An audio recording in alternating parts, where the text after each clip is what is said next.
प्रदेश अध्यक्ष मदन लाल सैनी की अध्यक्षता में कोर कमेटी की बैठक होगी। पूर्व मुख्यमंत्री वसुंधरा राजे के अलावा जो कोर कमेटी के तमाम सदस्य हैं वो मौजूद रहेंगे। लोकसभा चुनाव की तैयारियों को लेकर लगातार चर्चाएं चल रही हैं, लगातार जो मंथन चल रहा है उसके मद्देनजर ये बैठक काफी अहम मानी जा रही है, क्योंकि वो 25 नाम जिनको फाइनल करने को लेकर भी कहा जा रहा है कि जल्द से जल्द 2-1 दिनों में पहली सूची बीजेपी जारी कर सकती है। शशि मोहन शर्मा जी मीडिया संवाददाता सीधे जुड़ गए जयपुर से बातचीत करने के लिए। शशि, कई सारी तैयारियां तो हैं, लेकिन कोर कमेटी की इस बैठक से जुड़ी फिलहाल क्या तैयारियां आपके पास, सबसे पहले तो जानकारी।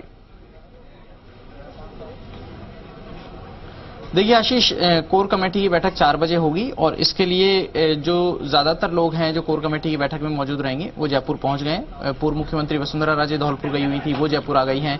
बीजेपी के प्रदेश प्रभारी अविनाश राय खन्ना हैं, वो पहुंच गए हैं। ओम माथुर है राष्ट्रीय उपाध्यक्ष, वो भी आ गए हैं। और यहां पर आप देख सकते हैं कि अलग अलग जगह दावेदारों का जमावड़ा लगा हुआ है और ये जो दावेदार हैं वो कोर कमेटी के लोगों के सामने अपनी बात भी रखना चाहते हैं।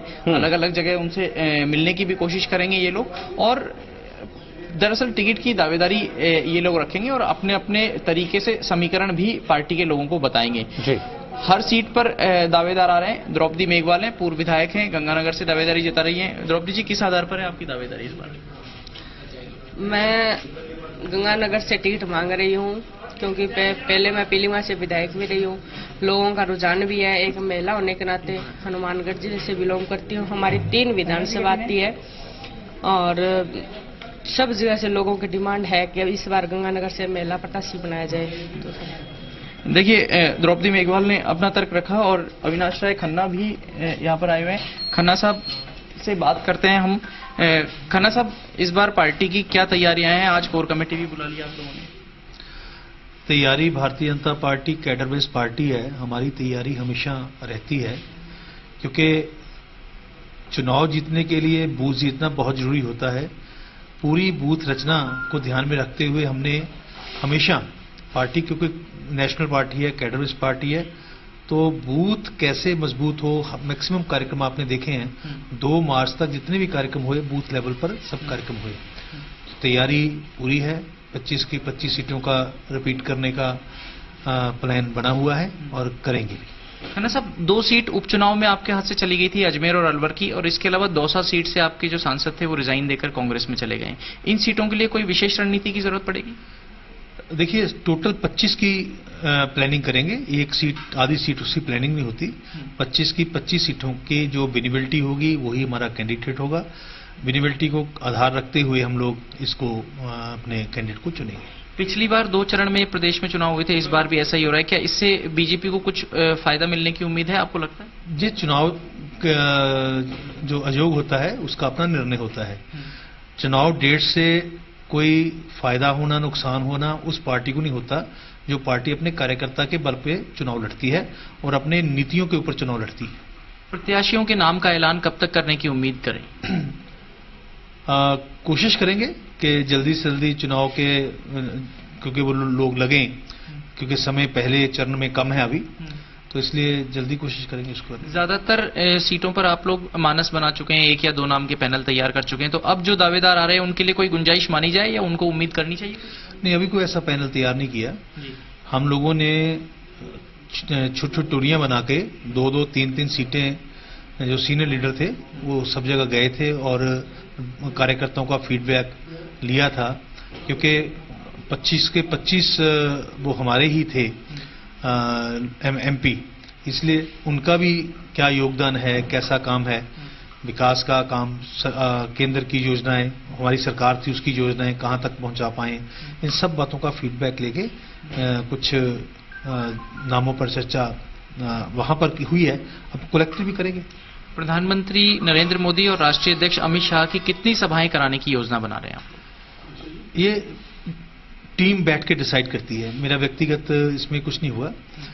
रिक्वायरमेंट उनका खुला ऑफर है कि मैक्सिमम जितना प्रवास उनका मिल पाएगा उनका फायदा हम लोग लेंगे, लेकिन वो कितना समय दे पाएंगे वो उसके ऊपर डिपेंड करता है। अध्यक्ष भी आ चुके हैं चुनाव से पहले और 2 बार हमारे प्रधानमंत्री भी आ चुके हैं 23 और 26 को, तो इसलिए उनका पूरा लाभ, हम पूरे नेताओं का पूरा लाभ राजस्थान के चुनाव में हम लेंगे। विधानसभा चुनाव में आप लोग सत्ता से बाहर हो गए और विधानसभा चुनाव के नतीजों को देखें तो आप लोग 12 सीट उसमें जीते, 13 पर हारे। इस बार विधानसभा चुनाव के नतीजों को किस तरीके से बेअसर करेंगे? मैं समझता हूं कि अगर विधानसभा के चुनाव को हम लोग अर्थमेटिकली भी देखें, पॉलिटिकली भी देखें, तो एक चीज देखिए कि हमने 200 सीटों में से 1.5 लाख वोट से हम चुनाव हारे हैं। उसका मतलब 50,000 यहां बूथ हैं, हर बूथ पे 3 वोट के मतलब कम मिली है, इसलिए हम चुनाव हारे हैं। हमारी तैयारी तब भी थी, अब भी है। चुनाव के बाद हम आराम से नहीं बैठे और मेहनत से हम लोगों ने काम किए हैं। जितने भी पार्टी के केंद्र ने प्रोग्राम दिए हैं उनको कार्यकर्ता ने बहुत उत्साह से उसको किया है। वो चुनाव जो राजस्थान का हुआ है वो ठीक है कि हार होती है, लेकिन कांग्रेस की भी वो बहुत बड़ी जीत नहीं है, वो भी मार्जिन पे है। तो इसलिए इस बार हम जो परफॉर्मेंस हमारी होगी लोकसभा में, क्योंकि टारगेट है 400 प्लस, बहुत बड़ा टारगेट पार्टी ने फिक्स किया है, उसको पूरा करने के लिए हर प्रदेश अपनी अपनी योगदान जो है वो डालेगा। मैक्सिमम सीट वहां से जीत के अपना योगदान डालेंगे। अब की बार 400 पार का नारा आप लोगों ने दिया है और इस नारे में अपना योगदान देने के लिए कुछ सांसद सीट भी बदलना चाहते हैं, क्योंकि विधानसभा में जिस लोकसभा क्षेत्र की 7-7 सीटें हार गई, ऐसी सांसद कुछ जगह सीट बदलना चाहते हैं। क्या इसकी अनुमति देने के लिए पार्टी ने कोई मानस तैयार किया?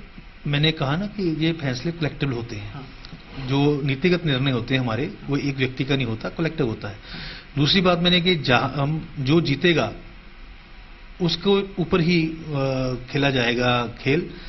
फर्स्ट प्रायोरिटी जीत है। हम सीट जीतना चाहते हैं और उसके लिए सीट चेंज करना, कैंडिडेट चेंज करना, ये हर बात को कंसिडर किया जा सकता है। नहीं, लेकिन सीट चेंज करना यानी केंद्र तय करेगा। इस पर अभी केंद्र ने कोई फैसला लिया या नहीं? कलेक्टिव भी, मैंने कहा ना, कलेक्टिव भी तय करेंगे। आज बैठने वाले हम लोग, उसको रणनीति बनेगी। ये भी रणनीति हो सकता है बनाए कि हारे जीते विधायक, ये भी आपका सवाल हो सकता है कि लड़ सकते नहीं लड़ सकते। ये भी हो सकता है कि सिटिंग एमपी कितने आ सकते हैं। ये सभी का जवाब जो है ये हम लोग जब इकट्ठे होकर बैठेंगे उसमें दिया जाएगा। आज कोर कमेटी की बैठक में ये सारे अहम फैसलों पर चर्चा होगी। डेफिनेटली चुनाव जो है नजदीक आ गया है, इसलिए बहुत से मुद्दे हैं जिनके ऊपर रणनीति बनानी है। प्रवास है, तो कैंपेन है, हर चीज के ऊपर रणनीति बनी। बाकी कुछ कमेटियां बनती हैं चुनाव की दृष्टि से। जितना डिवीजन होगा वर्क का उतना ही काम इफेक्टिवली होता है। वो कमेटियां भी हम जो जल्दी अनाउंस करके इस चुनाव को गति देने वाले हैं। तो देखिए, अविनाश खन्ना बोल रहे थे कि चुनाव को गतिविधियां होंगी और कोर कमेटी की बैठक में चर्चा होगी। सुनील कोठारी भी यहां पर मौजूद हैं, जिनके ऊपर आज बड़ी जिम्मा है। मैरियट होटल में न्यू इंडिया कॉन्क्लेव आयोजित कर रहे हैं। साथ ही वो खुद जयपुर से दावेदारी भी अपनी जता चुके हैं टिकट के लिए। रामचरण बोहरा मौजूदा सांसद